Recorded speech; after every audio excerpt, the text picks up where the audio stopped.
lagi bersama saya Nia sebagai salah satu mentor dari Sekolah Kepribadian. Mengingatkan kembali mungkin bagi rekan-rekan yang baru melihat video ini atau tayangan ini, jadi untuk Sekolah Kepribadian itu membagikan berbagai tema-tema yang menarik tentunya terkait parenting, kemudian remaja, bahkan dunia kerja. Nah, untuk mengetahui kita lebih lanjut, bisa saja cek di website kami yaitu sekolahkepribadian.com. Baik, di segmen yang terakhir ini kita masih lanjut membahas dengan tema Say No to Impulsive Buying. Namun di segmen yang keempat ini kita mungkin pembahasannya terkait tips untuk menghindari impulsive buying. Oke, jadi teman-teman yang mungkin sudah introspeksi diri gitu ya, sudah refleksi kira-kira tingkat impulsifku tuh seberapa sih? Nah, untuk mengurangi, simak tips berikut ini ya. Tips yang pertama yaitu pastikan barang yang perlu dibeli atau tidak dalam 30 hari. Di list barang yang mungkin akan dibeli.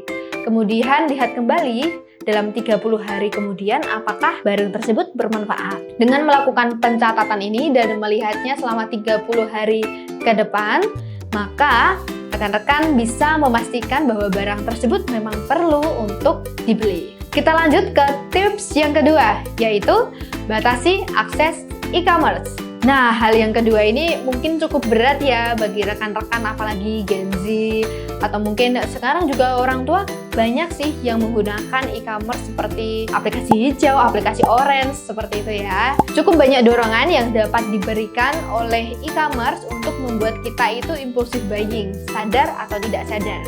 Selain itu, kita juga bisa berbelanja lebih mudah di situs e-commerce yang membuat kita nggak berpikir panjang kalau membeli suatu barang. Untuk itu, kita perlu membatasi akses dari e-commerce untuk menghadapinya. Yang ketiga, tips untuk mengurangi impulsive buying yaitu mengingat kembali tujuan keuangan kalian.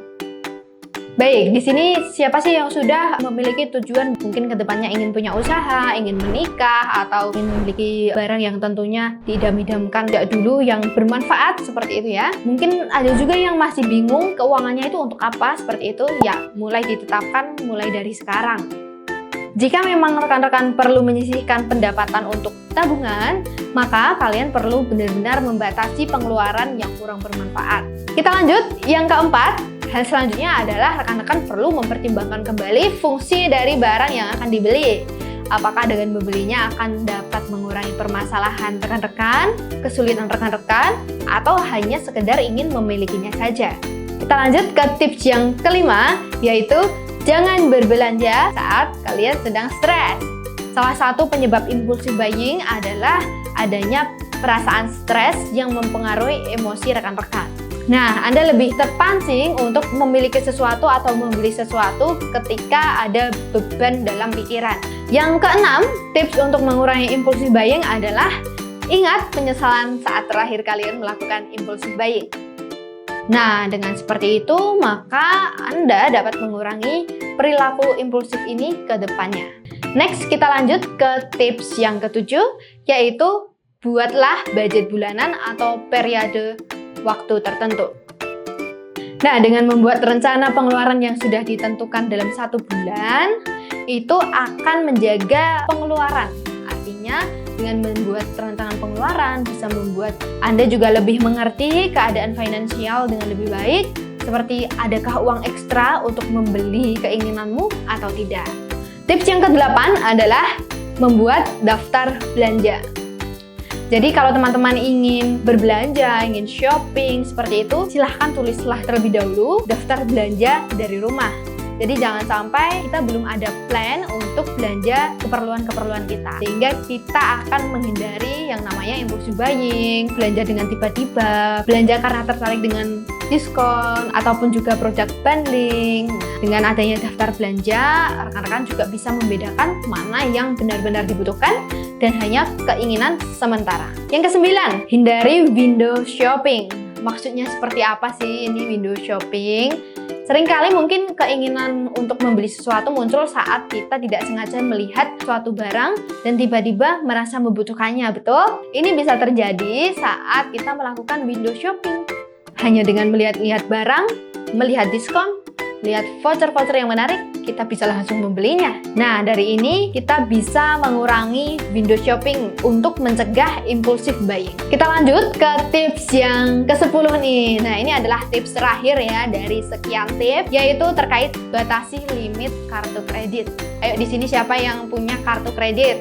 Oke, jika teman-teman merasa memiliki kartu kredit dan tidak bisa mengontrol diri, jadi teman-teman disarankan untuk menerapkan tips berikut ini, yaitu dengan membatasi limit dari kartu kredit.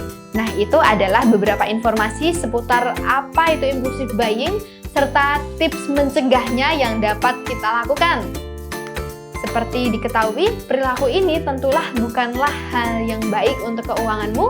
Oleh karena itu, kita perlu sadar dan memiliki niat untuk menguranginya, bahkan mencegah impulsive buying. Baik, itu tadi materi terkait tips untuk mengurangi impulsive buying. Dengan berakhirnya video ini, lengkap sudah materi dari Say No to Impulsive Buying. Jadi mohon maaf juga untuk kesalahan yang mungkin terjadi ya dalam penyampaian materi maupun juga video selama segmen 1 hingga segmen 4. Semoga materi ini bisa bermanfaat untuk rekan-rekan semuanya, bahkan keluarga teman-teman, bisa di-sharingkan, bisa saling bertukar pikiran, seperti itu ya. Bahkan bisa kita didik juga untuk anak-anak kita. Baik, cukup sekian. Saya Nia, saya pamit undur diri. Terima kasih, sampai jumpa. Salam sakti.